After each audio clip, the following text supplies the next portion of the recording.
Shalom and welcome to another in our series of podcasts from Temple Beth Am, a dynamic center for conservative Judaism in Los Angeles. This is a recording of our weekly Exploring the Parasha class with Rabbi Rebecca Schatz and Rabbi Matt Shapiro. We are in Parshat Terumah. It's a somewhat repetitive run that we are entering into. 4 of the next 5 parshiot are about the construction of the Mishkan, of the tabernacle, the place, the sort of construction that Bnei Israel made in the desert for God's presence to dwell amongst them. So we got a lot of blueprints coming up over the next month plus. I guess similar to last week, we're not going to make it too far into the Parsha. Literally just going to read the first 2 verses and focus in on the second. And we'll then take some questions on it.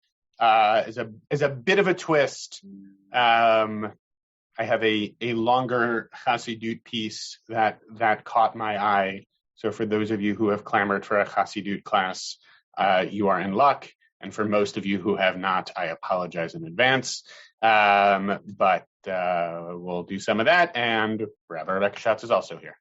Okay. Vaydaber Adonai el Moshe lemor. You guys know that refrain pretty well. God spoke to Moses saying, Daber el bnei Yisrael, speak ye verily thusly unto the people of Israel. And I will just read the JPS translation, but there's a few different ways of breaking this down. Vayikhu li Terumah, translated as to bring me gifts here, which I don't love. Me'et kol ish asher yidvenu libo. From every person whose heart so moves him. So translated here. Tikhu et trumati. You shall accept gifts from them. So I'll point out a couple of linguistic pieces and sort of share a point and a half about what caught my eye. I'm then curious to hear if there are any thoughts on it, although it's a relatively straightforward verse. So I'm not sure if things are pinging around for y'all. Terumah is translated here as gifts. It's more frequently talked about as an offering.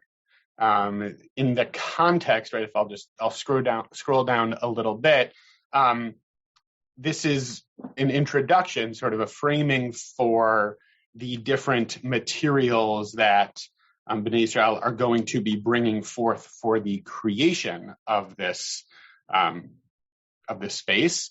But more commonly, Terumah is an offering, which is a slightly different valence. And of course, translation is always interpretation, right? So Terumah can be both gift and offering, right? So sort of both embedded in one.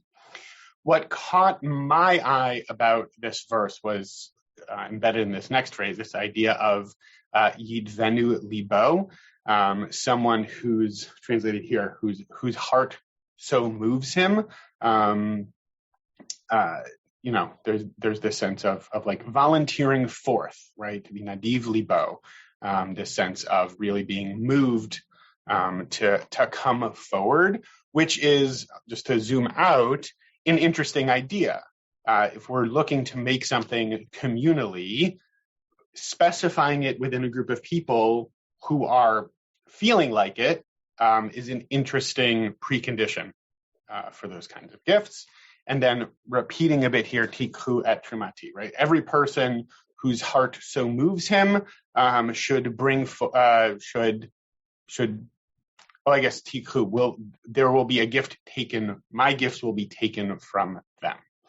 And just the other half thing I'll say is, I think when it comes to thinking about, a bunch of the things we talk about in this space, ritual, connection to community, spiritual practice, all those kinds of things, at least for me, there is often a tension between doing it because it's the thing to do and doing it because you feel like doing it. How much of what we bring forth, whether physically or in the more abstract, how much of that do we do because, right, if the only time I ever came to shul in the morning, unless it's Beitenu, of course, if the only time I ever came to shul in the morning was every time I really felt like it at 7 a.m. on Shabbat morning, I wouldn't necessarily come that often, right? But if I come because I feel a sense of obligation, commitment, connection, community, I'll probably go more often. But here, this verse maybe potentially seems to be at odds with that, which I think is interesting. Rabbi Schatz, is there anything else you would like to say about this pithy yet thought-provoking verse? So there's something very, very beautiful about this verse in terms of, as Rabbi Shapiro said, like we're about to enter into lots of basically design plans for this Mishkan, for this Mikdash. And there's something very personal and intimate about this verse, which starts it all off. And just the fact that it needs to be for me, which in this case means God, but still a personal connection, and that it's also from your heart. So we see later on the word chokhmat lev, like the people came and created the Mishkan with a wisdom of heart, which could mean, bringing their skills versus somebody else's skills, right? Artists did a certain thing and craftsmen did another thing. But this is really when your heart moves you. So as Rabbi Shapiro was saying, like not just getting up and going to shul because someone tells you that you have to, but really doing it when you're moved to do that. And that's what those gifts, that's when those gifts, I should say, are most meaningful, is when you're really putting your full heart into them. And just because we're still at the beginning of the class, I just wanted to mention that I did quote this verse at Abe Berman's funeral. I was trying to mute myself and I muted you. Oh, sorry. I was like, am I not allowed to say this? No, you're doing great. I'm terrible. I did quote this at Abe Berman's funeral because I think that one of the things that we learn from people who give so much to our community, which many of you do, and we've had many congregants do in the past, is that they give of their gifts, but we really get to benefit from something. And that's what God's asking for, that we give our gifts, but that God benefits from those gifts. So I just find this verse to be especially intimate and sweet before we get into what colors to use and what wood to use. And then it kind of picks up with Ve'asuli Mikdash v'shachanti b'tocham, which I'll be teaching with David Kaplinsky tomorrow morning. But that also is like a very intimate way of thinking about where we do this spiritual growth and training. So that's all I have. Those are my commentaries before we get into the others. Well commentated. Thank you so much. You're ever so welcome. Okay. Thoughts specifically on this verse, the wording, the concepts, the what have you. Ilan. So I actually find this verse disturbing, and it goes back to an old theme of mine, which is God is mafia don, right? God's not saying, hey, you know what, if the people want to bring it, they should. There's no suggestion here. It's tell the Israelite people to bring me gifts. That's true. And you shall accept the gifts, and from every person whose heart so moves them. That's kind of like when the mob goes to the shopkeeper, nice little store here. You might want to find somebody to protect it. I don't find it. And then he goes on to say, and these are the gifts you shall accept: gold, silver, and copper. By the way, it's like a protection racket. I would have preferred to see a softer. If your interpretation is the more acceptable one, I would have preferred to see a softer request. How would you see? What's interesting about that, Elon, just to ask one clarifying question, is I see the statement of whose heart so moves them. I see that as a softening, right? That like, it's not everybody, and you're sort of reading an implied, oh, if your heart so moves you, right? Kind of into it. Do you have what phraseology would resonate more with you?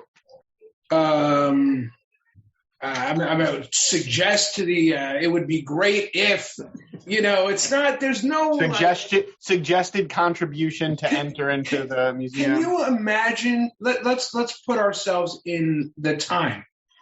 Could you imagine any of the Israelites at that time going, okay, great, not obliged to participate. See you guys later. I can imagine it. I don't know if they would, but I can imagine lots of things, but we don't need to get into that right now. No, but my point being, I don't think that that anyone could read that as a suggestion. Right. Okay. I hear that. That's true. I think it's a very well, it's a good case made. I think you're right. I guess for me, you are correct. And I guess for me, where I still think that there's softness is in the Hebrew, right? Like yidvenu libo is like such a sweet phrase as opposed to like give what you can, which they could have said. But you're right that vaychu li terumah is like a pretty harsh, or not harsh, but not soft statement to make, to ask for something like a gift. Yeah, it would be what would happen if a Roman emperor at the time said yichu li terumah, right? Let's the absolute and then added, and by the way, whatever your heart moves you to do, there's no doubt that people's interpretation, they would get the joke, right? They'd be like, oh, okay, we get it. Yeah, it's a point well made. Renee, I think I maybe see it a little bit different than Elon, because when it talks about the person whose heart still moves him, I don't think they're just talking about stum people doing things. I think that they really are talking about bringing gifts, that the people who bring gifts, that they really need to bring it with kavanah, like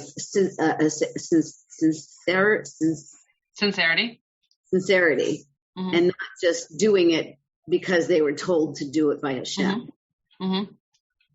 Yeah, that is what it seems to mean. I'm not sure that that's the part that Elon is arguing with, but you are correct in terms of it being something that is supposed to come from the person, right? Whether or not it's being told to them in a harsh way to do so or in a soft way to do so. But it definitely is supposed to come with that kavanah, with that intention of heart.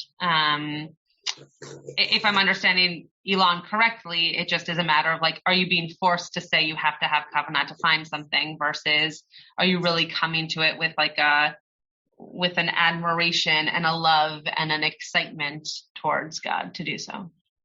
Rebecca. I disagree with Elon. I think the choice of the word terumah is an indication that it's something that is being given by the person who's offering it. It's not a maseh, it's not a tax.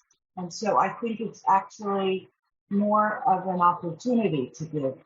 I'm guessing that given the environment, there was a need for people to sort of make offerings, and I think God is giving this opportunity. So this is where it can be used, it can be given to the building of the Mishkan. So I don't think it's a tax or force. It's more a giving in to the human need to offer something.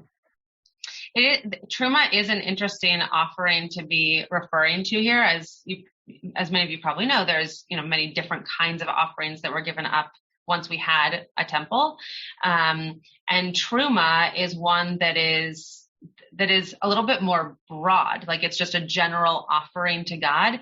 But when we learn about the Shema, and the only reason that I can quote this for you is because I'm teaching my sixth graders about it right now. When you learn about the Shema in the Mishnah, the time for saying the Shema begins when the Kohanim go into the temple to give Terumah.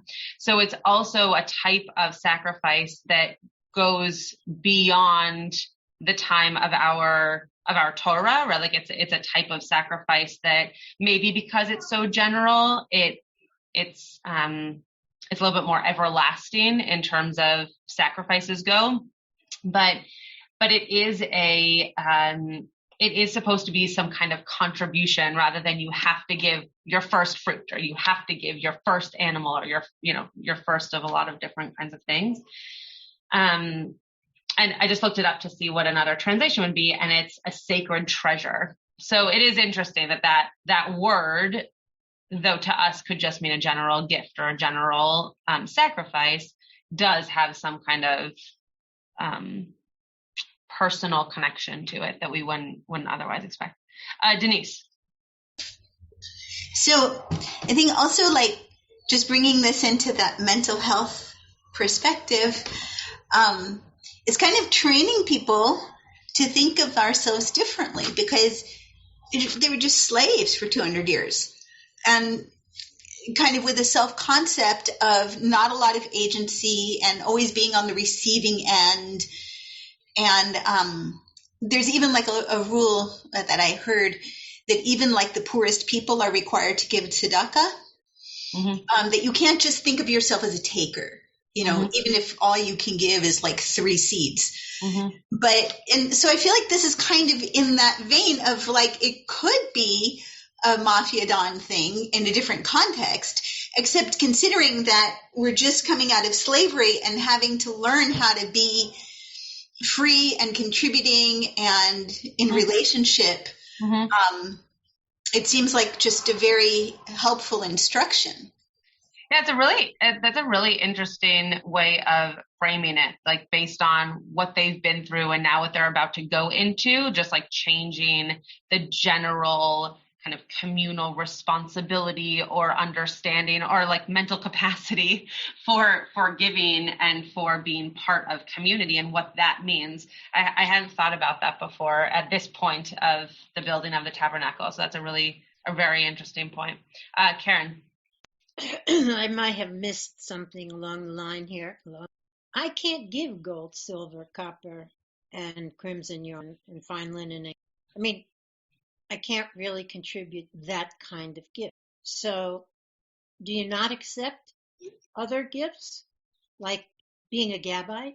Do you know what I mean? Or sending in my $10 donation or something? Right. So, yeah, it's something that in 2022 we talk about all the time, especially in terms of like shul dues, right? Like, what does it mean to be part of a community if you can't give the money that we're asking you for? Are there other ways to give of your gifts?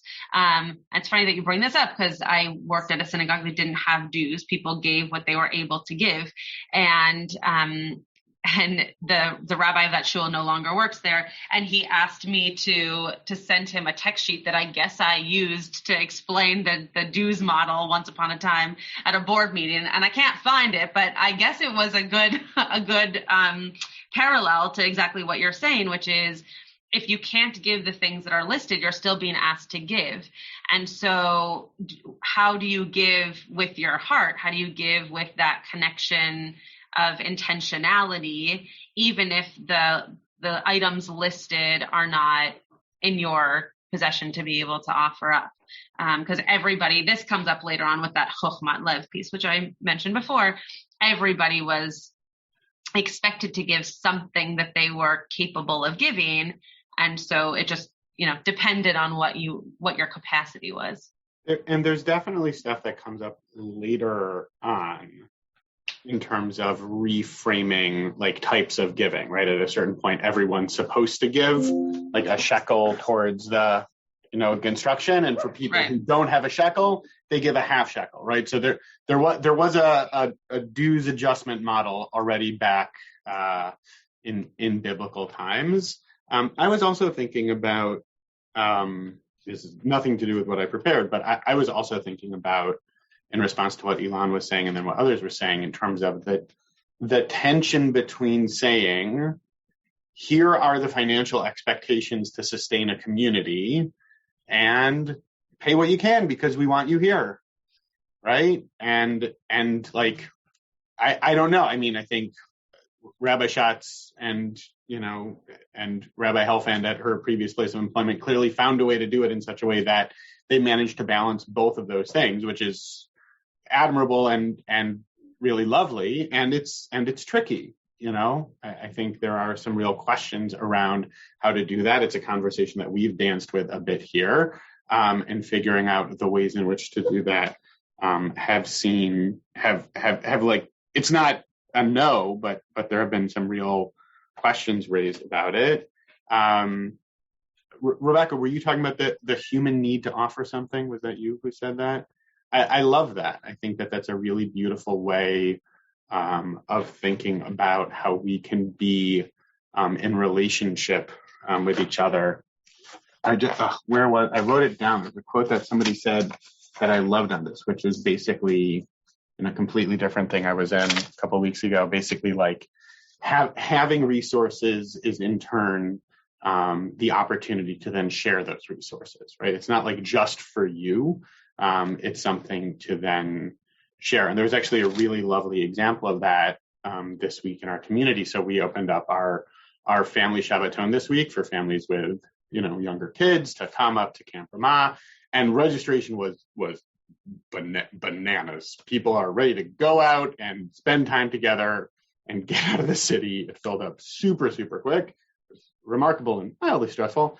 Long wait list.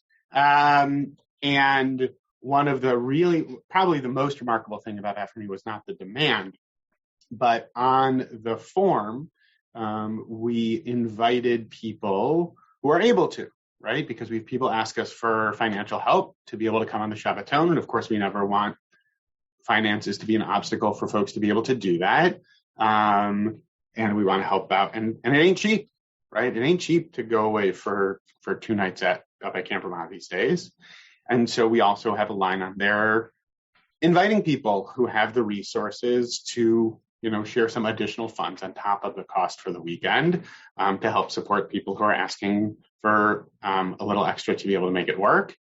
We got more than we were asked for, right? We were asked for X amount, and the extra donations that people made were X plus, right, to be able to support people who need a little extra help to come. And I think, first of all, that's just beautiful, right? Like that's really lovely, and really made my heart sing. I think that's a really, really lovely illumination of how kind people in our community can be and how thoughtful and how they can extend themselves. And I think Rebecca speaks to that, right? That human need to give, right? When you need like that little invitation, right? Just to say, hey, might you think about giving a little extra here to support the community in a way, in a different kind of way. I have more to say about this, but I see Karen has her hand up, so I will pause for Karen. Karen, speak, Karen. Because I give so much to the show. You're okay. These things are for the Mishkan. Right. Okay. Now that's different, really, because you want this to be a special place, right? And look at our synagogue. It's beautiful. It's gorgeous. It's not like my house or the store down the street. It is different and built with a lot of care and wonderful things. So that sort of makes it a bit. Do you know what I'm saying? It has to be. Give me 2 more sentences on that. Well, the gold and the shul is a special place. Yeah. And I don't know, maybe people who go to a shul in a rundown building love it just as much. Of course they do. So some of us feel more comfortable in the more Hamish rooms of the institution. Not naming any names. I know. I got it. But I guess I just twisted my head to say, okay, gold, silver. Things that are not that ready, not as available to everybody. Yeah.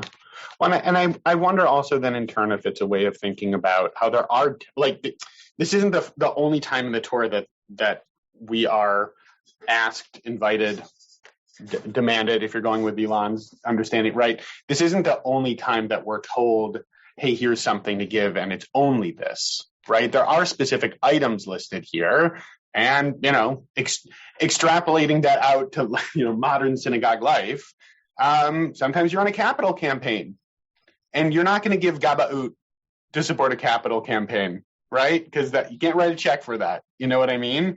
But there are lots of other contexts in which different types of giving are still vital to the functioning of a community. Right.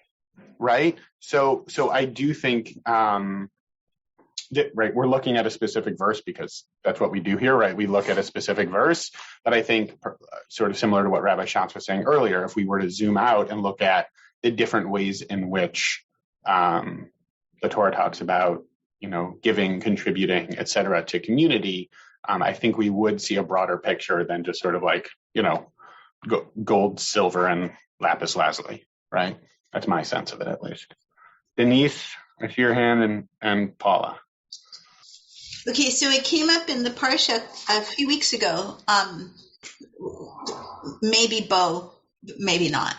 But around the time of leaving Egypt, and it talks about leaving with riches and gathering all this stuff, and it jumped out at me because I never thought about it before, and it was like, wow, there's this whole idea, totally separate topic, but there's this whole idea that slavery and freedom is not only tied to economics, that there's a whole other component there, and you can be wealthy and still be a slave and not free and all this stuff.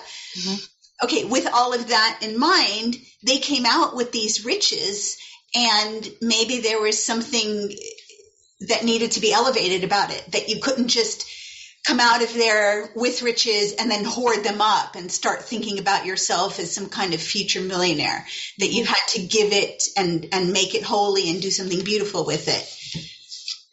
I love that. I mean, it makes me think of the construct of, at least in the Torah, right, talking about being Eved Mitzrayim or Eved Hashem, right? That like this construct that you're either in the words of another famous Jew, you got to serve somebody, right? That you're either Elon, like the classic rock reference. There you go. We might be differing on interpretation of the verse, but I gave you a classic rock reference. So that's something, right? That we're serving Egypt or we're serving God. And so Denise, sort of filtering that through your prism, I think that works really beautifully, right? Where did we get all of these riches? We weren't accumulating them when we were slaves, right? We snagged them on our way out the door, right? We did a bit of a nice bit of hoarding on our way out of Egypt, and now we're being told that's not just for you to accumulate riches. That's not just for you to sort of take revenge on the Egyptians and we've got your stuff. It's actually supposed to be put to a holier purpose, and so there's almost like an elevation process there. And I don't think I'm going to get to my longer Chassidut piece. But in the, Rabbi Schatz is really disappointed. I'll teach it to her one-on-one over Shabbos. Not that disappointed. But you're not. But you're so Hasidic. I am. That's true. But that one of the ways of thinking about the etymology of Terumah is leharim, right? Like to raise up. I don't know how well that tracks with the initial etymology, but I saw it in this Hasidic piece. And so Denise, sort of bring it back to your flip on it, right? We're taking this stuff that was used, came out of oppression, potentially used idolatrously, et cetera, and now we're elevating it, right? It's almost like there's a tshuva process happening with the physical material goods that we took out of Egypt, and I'd never really thought about that before. Paula, what you thinking about? I'm going to build on that and what Denise was saying, reminding that thing about coming out of slavery with riches, right? With things that you have to give. Also feeling that, understanding what Karen's saying, you can't always give materially. And I read an article this morning about women in philanthropy and how women donate time and effort, not just money, and how, which is different than men, and single women give more than single men, both money and time. which is also really interesting. But what the spiritual, psychological aspect that I was coming back to is whatever our riches are, I think this calls on us to like dig deeper, whatever they are. So dig deeper so that we can dig deeper within ourselves so that we can give our gifts. Yeah. So whatever those gifts are our kindness, our davening ability, right. Our participation in class, our, resources. Totally. But, and I like that it's a heart practice, not an intellectual practice. You're not looking at your budget going, what do I do? But you're moving your heart and going, I'm going to, just like you said in your example, I'm going to dig deeper. I'm going to give more than because that's the right thing to do. Yeah, I agree with that, and I would expand that, I think, even further. Going back to something I think Denise was saying at the beginning of the class in terms of how there's actually an expectation that everyone should give tzedakah. Everyone should give. Even if you don't have much, you're expected to give. Now, what does it mean, right? And then that begs the question, well, what does it mean to give, right? And I think that's where the reflective piece comes in a bit too. It's to pause and say, okay, what can I offer? What am I obligated to offer? What am I willing to offer? And offer can be financial, right? We wouldn't have the building, right, if we didn't have that. Don't get me wrong. And what deepens a sense of community isn't just people writing checks. We need people to do that. We absolutely do. And if people just write a check and leave, that's not a community. That's an investment firm, right? So we need both. And we need people to be able to cultivate some kind of reflective practice. And Paul, I think I hear you saying this, to look inwards and say, what can I offer? And maybe even to push ourselves a bit and say, what is maybe a stretch for me to offer? And again, that's not just financial, but like, what's a new ritual skill I'm working on to support this, right? What's a way in which I can give my time that I haven't yet done before? What's a way of welcoming new members in a way that I haven't yet done? What's a way of, like, there are fortunately and unfortunately an unending need in our community, even with our professional staff and even with our financial resources. There is no end to the ways in which people can give to our community. It's a need. It's wonderful that our brand new director of programming and engagement is on this call, because this bridges over beautifully to his work. Welcome, new guy. Right? The sense that, right, part of being engaged is helping people find ways to channel their gifts, right? And that's, right, what's the best way in which people can offer their gifts to our community? I think it's a beautiful question. And now Elon's going to yell at me that got just a mafia Don again. Yes, Elon.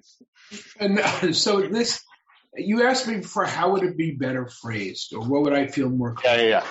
I think what's off-putting to me in the sentence is the give to me a gift. So if it were phrased more, I'm going to use obviously not formal language, but if it was more to the lines, hey, we're building a mishkan, everyone's got to be in on it, we're a part of a community, I would be perfectly comfortable with that. But that's not what it says. It's not saying we're building a mishkan and you have to donate, or not even forget that you have to. We would love you to donate to your ability what you can to the mishkan. Yeah. That's great. But why does God, and this is it's kind of a little bit of a different question, why does God feel the need to say, give to me? Give to the community? Great. Give to me, God. Why does God need that gift? Yeah. Or why does God need to phrase it as a gift to God? Yeah. I appreciate that framing, and I appreciate that, that sort of turning it into a question. I think that's an interesting question, right? Why does it need to be phrased that way? Renee has her hand up, so I have thoughts, but Renee will answer comprehensively and completely, and I won't even get a chance. Renee. Going along with what Don said, not only is it the issue of the gift to God, but like, what does God need? A basketball? Flowers? What are we supposed to? What does he really need? Even though it lists those things, Does he really need any of that? Oh, that's such a good segue into my much longer Chassidut piece that I now definitely don't have time to do. I'm going to share. I'll share it with us. I'll share a part of it. Wait, can I just say something before you share a part of it? You can say two somethings, Rabbi Schatz. Thank you. I really love that, Renee, because I think, and hopefully this isn't taking over whatever Hasidic text Rabbi Shapiro is about to share, but it would be fantastic if you channeled it completely. That would make my week. Okay, oh my great. God. I'll try. But I think that there is something inherent in that question that shows that it isn't about God, but it's about us. That we actually need to be the ones to decide not necessarily what it is that God needs, but what it is that we need to give. Because if we give something, we know either we assume that it's needed and that's why we're giving it, or we're giving it because we believe it'll be helpful to receive. At Sud Ashley Sheet, David Kaplinski, one of our rabbinic residents, taught a source from Shmot Rabbah, I think it was Shmot Rabbah, that actually talked about just this idea of giving, it's Shmot Rabbah, that making a purchase, but others don't really know what it is. And I said when I heard that teaching that it made me sound like thrift shopping, right? That you give up something that once was meaningful to you, but that you no longer need, that someone else is going to find real beauty in. And that's why you give it, because you hope that someone else will find that beauty in it. So I love the question of what does God need, because I think in turn it actually makes us think about not necessarily what does God need, but what do we want to give to God of ourselves, which I just think is a really powerful statement. It's not what the Hasidic text says, but it's a lovely. Yeah, I mean, I'm not a Hasidic master by any imagination. Well, some would disagree. I don't know who they are, but I'm sure some would disagree. Yeah, no one. Karen, that's the biggest eye roll I've gotten out of Karen in a very long time. So it's nice to see I've still got it. Marlise, I see your hand. I just want to say one thing quickly before it flies out of my brain, which is that this is an idea I've cited a couple of times in this class, that I love this idea that a big narrative thread in not just the Torah, but in the whole Tanakh, is that it's the story of how God is learning how to be in relationship with us, right? This idea of the Tanakh as a story with God as the protagonist, and God's journey is learning how to be in relationship with people. And we're still relatively early on, right? And I think, Denise, maybe you were saying this earlier, right? This idea that it's still new, right? That we were in slavery for a while. And so maybe we really don't know how to be in relationship with God. And this is God kind of trying something out and saying, maybe this is the way, right? Maybe this is a way that we could be in relationship together. Interesting, of course, as well, that the story of the golden calf is right in the middle of all of these Mishkan verses, which I'm sure we'll explore in some capacity over the next month or so. But maybe this is God saying, hey, let's try this. I know you got some stuff. We're going to make a space. Give what you want to give. It should be some nice stuff. Let's see how it goes, right? That it's not God as Mafiadon. It's God saying, well, hey, we're in relationship together. I don't know. I like nice stuff. You got some nice stuff. Let's see what we can make, right? That's two parties trying to figure out how to be in relationship with each other. Just a very different valence than some of the other theologies that have been floating around today. But I wonder about that too. I have a couple of other thoughts, but Marlise, wearing a very groovy hat, has had her hand up for a while. Thank you. What you were saying and some others were saying made me think about if we're only giving, it's kind of one-sided, and and not really that fulfilling or healthy of a relationship. And if we are made in God's image to be like God, why wouldn't God also receive too? And this whole later says that, we're building the Mishkan so that God's presence can dwell with the people. So yeah, I'm just thinking it's not just what we can give, but what we can receive. Receiving is also a gift to the giver too. It can be looked at that way. So. Yeah. I would agree with that. Right. We hear in a lot of biblical and rabbinic sources, right, the sense that God wants to be in relationship with us, right? That God is lonely, and God wants to figure out how to be in relationship with us, and that this is maybe trying to figure out ways to do it. I also cited this verse in relation. I was at the Shiva for Iberman last night, and I also cited this verse there. And I saw a really lovely teaching by Reb Nachman, a shorter Hasidic teaching, a different Hasidic teaching. It's a Hasidic morning here on Exploring the Parsha, talking about this idea that there's an ongoing flow of divine energy, of divine goodness into the world, but that it needs to be held, right? Like the energy might be out there, but there needs to be some kind of container for it. There needs to be some way of holding on to it and having a way in which it's sort of carried in the world. And Reb Nachman talks about how one of the ways that we can do that is by being nadiv lev, is by volunteering our hearts, is by choosing to come forward, is by choosing to give what we can. And when we do that, that creates the container for that divine energy in the world. And I think that is a way of thinking about relationship too, that it can't just be one way.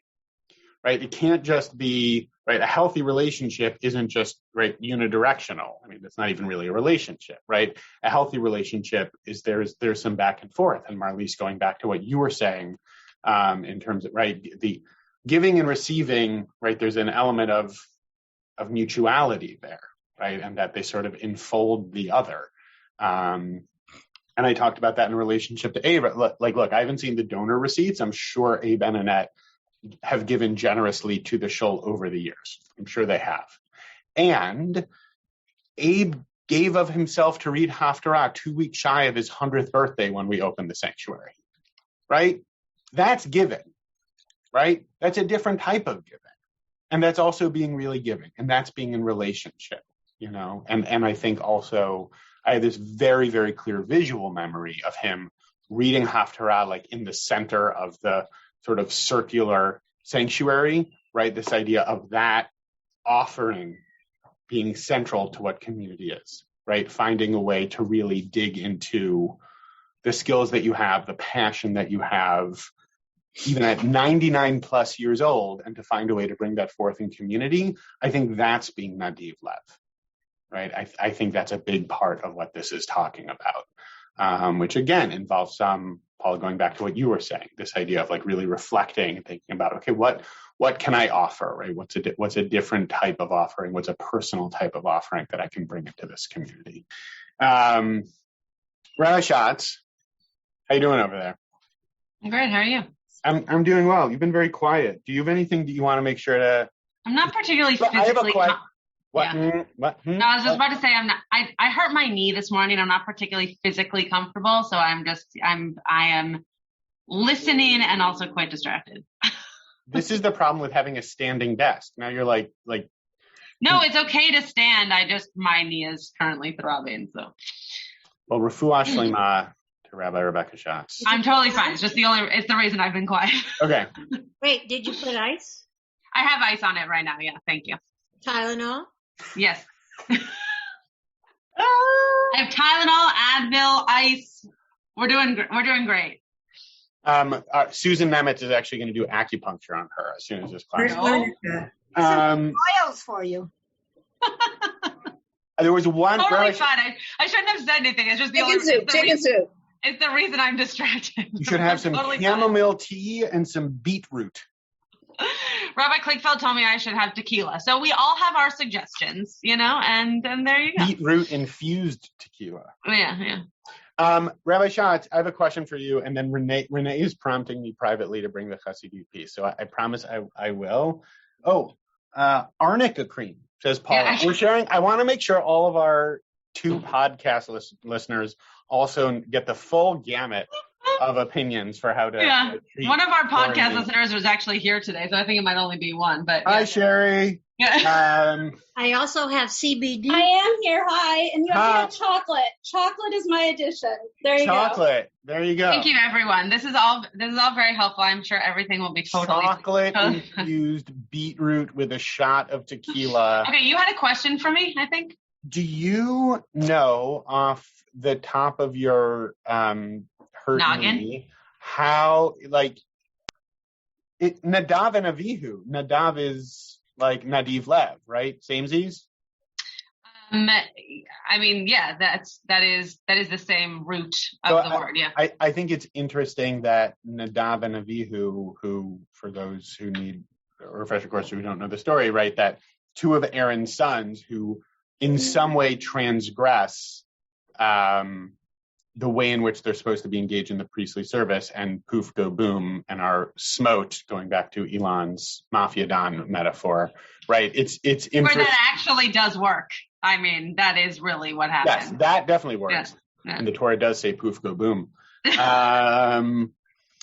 That it's interesting, sort of on the other side of things that I was pushing on towards the beginning in terms of that tension. Like, if all you have, right, is being Nadiv Lev, right? If all that moves you is your passion, your zeal to be close to God, right? There need to be parameters for that, and that's part of what comes up in the Nadav and Avihu story, which also makes me think about,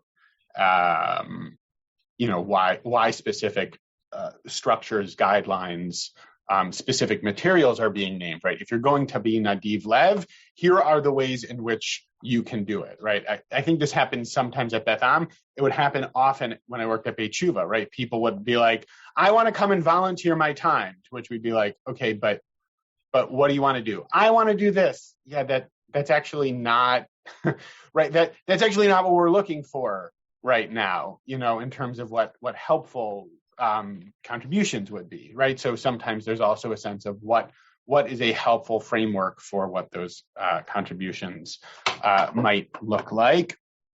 Okay, the people want Chassidut, or at least one person does. It's a longer piece.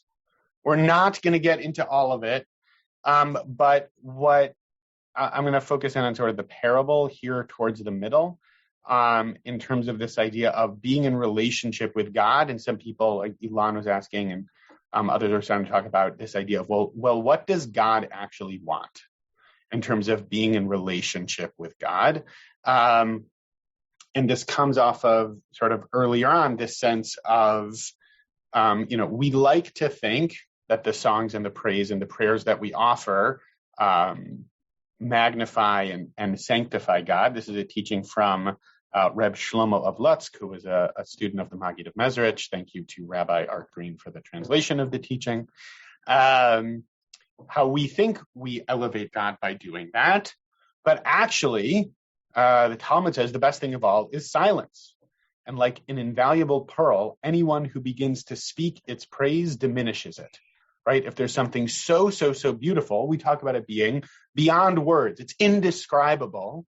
So how much more so for God, who is beyond everything that is beyond? And even by trying to use words, I'm diminishing God, right? So what is it then that words and songs and praise and prayer are for, right? You see in the teaching, we try to squeeze the indescribably great divine illumination and life force into letters, into just a few letters. Can we really do that? Okay, so here's the parable.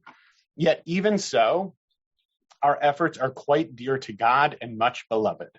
By way of a parable, you guys will see that this is a parable that easily resonates with me.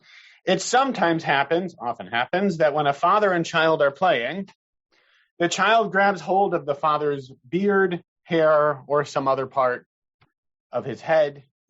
The child pulls it down to his little face in order to play with him. This gives the father great pleasure, enjoying it even though it might seem annoying and an affront to his dignity. Were anyone else to do this, it would hurt him. But since the parent loves his child and see that the child loves him very much and longs for him as well, it is clear that the child does this out of love. The lesson is clear. Even though our words and letters diminish the divine brilliance, God cherishes them as an expression of our love. And so then he spins that out into talking about, right, if your heart is inspired, that's what means the offering is taken. So I bring that, like I said, it's part of a larger piece. But in terms of thinking about being in relationship with God, and also as per what Rabbi Schatz was talking about in terms of being in relationship with each other, thinking about the ways in which we can be close to each other, right? And if it's really a special holy relationship, right, going to the kid, right, I wouldn't really tolerate it if someone in the middle of the street ran up to me and tried to tackle me. That is assault, and I would not stand for it. But when I walk into my house and my kids swarm me, and sometimes, often, actually really hurt me, it's one of my favorite parts of the day, right? Like when I go and get the kids from school, Rafi, because he's out early because he's in preschool and the older boys are, right, they're still in class, but he's already out. He does this adorable thing because he has his backpack and this lunch bag sort of attached to his backpack. And so he like runs to get me, but he sort of like lists to the side where his lunch bag is. And then he sort of like course corrects and then he like lists to the side again. And I get down on the floor and he tackles me and we fall down. And again, I do not do that with most people, right? If I saw someone running up to me in the street with a lunch bag attached to them trying to tackle me, I would not be very excited about that opportunity. And I would move as quickly as I could in the other direction. But because he's my kid and I love him. And he's a baby. And right. But here, I think that also works in terms of the construct of why is God asking, right? God's asking, give these gifts, give these physical things. Really, that's it? Yeah, B'nai Israel are spiritual babies. They're just in slavery. They have no idea what it is to be in a relationship, right? God's trying to find the ways for us to be close to God because God wants to be close to us, right? And I think we're running out of time, and I can keep riffing on it. I'm curious if folks have reflections on the teaching, but I think it's a nice parable, interesting way of framing the concept. I will pause, and Rabbi Schatz will tie a bow. Well, I want to share this song at the end. Oh, okay. Well, it's a musical bow. Okay, I can share it. Well, hold on. Can I say? Well, I was going to see if people wanted to say anything to the thing. Are we running out of time? Rabbi Schatz says we're running out of time. No, I actually haven't said anything, but Rabbi Schatz is communicating telepathically to me that we're running out of time. No, if people have something to say, great. I just didn't see any hands. Rebecca. So I'll just add to your story about Rafi. It's a little bit like when kids would like to get their parent a gift, and so they ask their parent for money.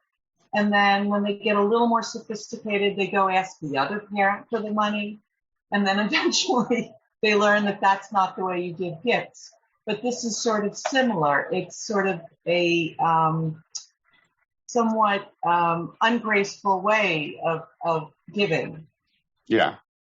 And I the other thing is you were talking about gifts. Like when I think about, if my kids make a drawing or a drawing, right, and they hand it to me, right? Again, if someone on the street walked up to me and handed me a picture with a bunch of marker scribbles on it and said, "I have a gift for you," I would say, "You sure do."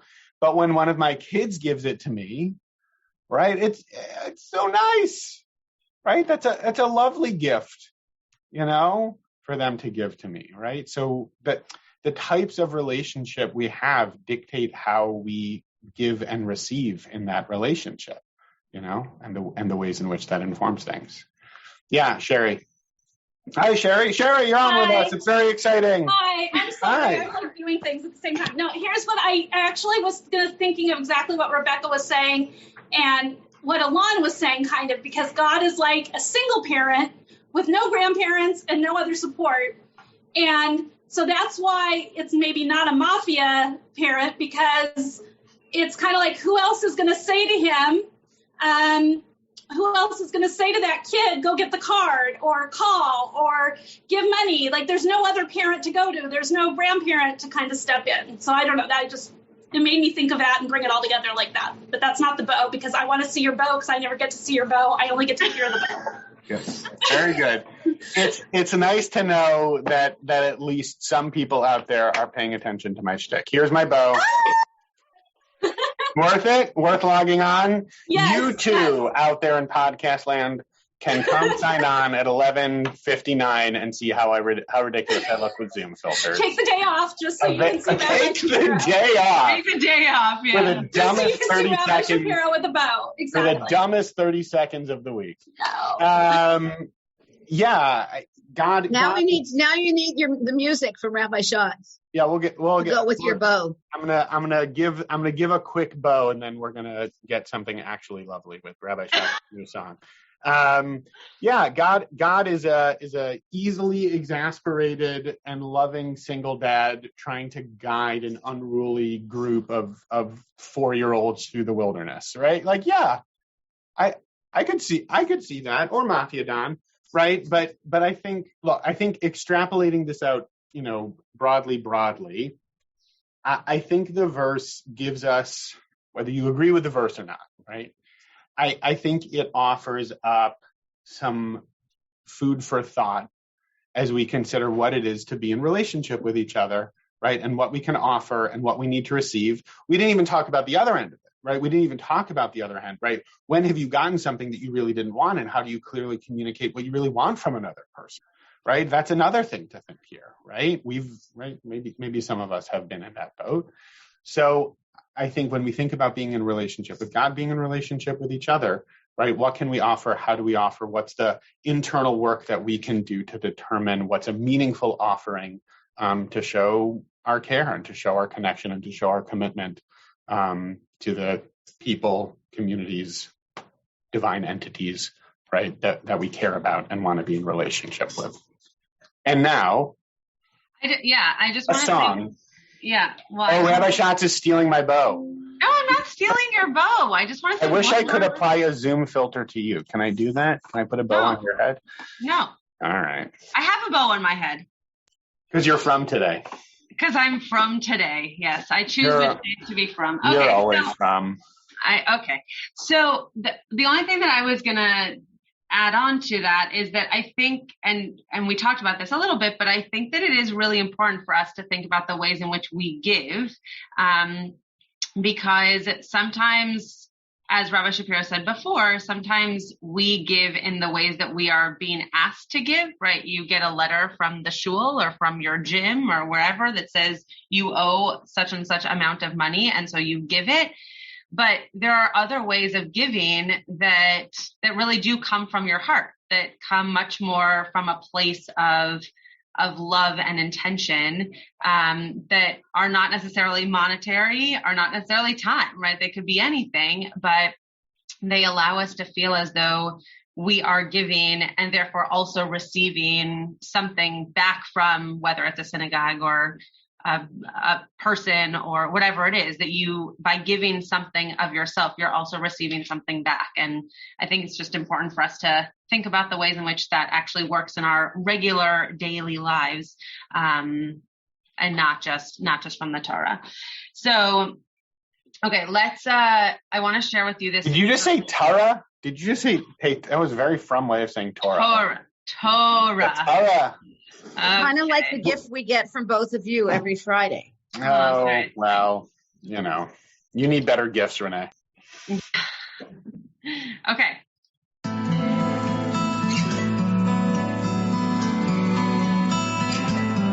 Wait, hold on. Who is this? What's happening? What's going on here? His name is Eitan Katz. All right. Okay. He wrote this song. It's brand new. It just came out today. Is this like a drop? Is this an album drop?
Okay, I can send you the rest of it. I don't mean to keep you for an extra 5 minutes, but just a really beautiful way of hearing our verse in another way. Rabbi Shapiro is still here. I was about to say Rabbi Shapiro left, but he's still here. I was wondering if we were going to listen to the whole thing, but we're not. No. Yeah. Okay. I'm just trying to find the link. Here it is. Okay. All right. Shabbat Shalom, everyone. So lovely to see you. Thank you all for being with us. Hope to see you at Beitenu tomorrow. Bar has something to say. Go say it. Thank you. It was a lovely song. Given that this week's Torah portion is all about giving, right? And many of you. It's a pitch. It's a pitch. What did he? It's a pitch. It's a pitch. 100% for the Afghan family who Temple Beth Am is sponsoring, and yes. They are arriving next week. They're going into temporary housing. So we have about a month to find them permanent housing in Canoga Park. But there is a sign-up genius for anybody who's interested in either donating physical things or sponsoring various expenses that they're going to have in the beginning. So if anybody wants that, I think the whole shul must by now know how to reach me. But apspar@yahoo.com. You can get me through Elon. You can get me through the rabbis. But please, if you have anything that you might be able to donate, we would very much appreciate it. And then also, if you don't know how to find Annie, you can just go to the Olam Chesed Yibane page, and it's in there. I put the link in the chat if anybody here wants it. Just to give a touch more context, as I know we're over time. Temple Beth Am, there's a family. They're refugees from Afghanistan that we are helping to support as they move into the LA area. And I think also a good example, Annie, if I understand correctly about the project, that there are lots of different types of contributions needed, right? Absolutely. You can give financially. That is, of course, welcome. If you have gently used clothing, furniture, right? There are lots of different, right? Time, if you're able to help drive this family around as they're getting acclimated to LA. Housing, of course, would be the biggest piece. But anybody has housing in Canoga Park, please talk to me. Yeah. So thanks for contributing to that project. Thank you for letting me pitch. Across the community. Yeah, thank you, Andy. That was really meaningful. We will see you all hopefully over Shabbat, and come to Kol Tefillah. If you can't come this Shabbat, we would love to see you next Shabbat. And Shabbat Shalom. You have been listening to another in our series of podcasts from Temple Beth Am, a dynamic center for conservative Judaism in Los Angeles. If you enjoy these podcasts, we invite you to write a review on the Apple Podcast site or wherever you get your podcasts. For more information about Temple Beth Am Los Angeles, go to tbala.org.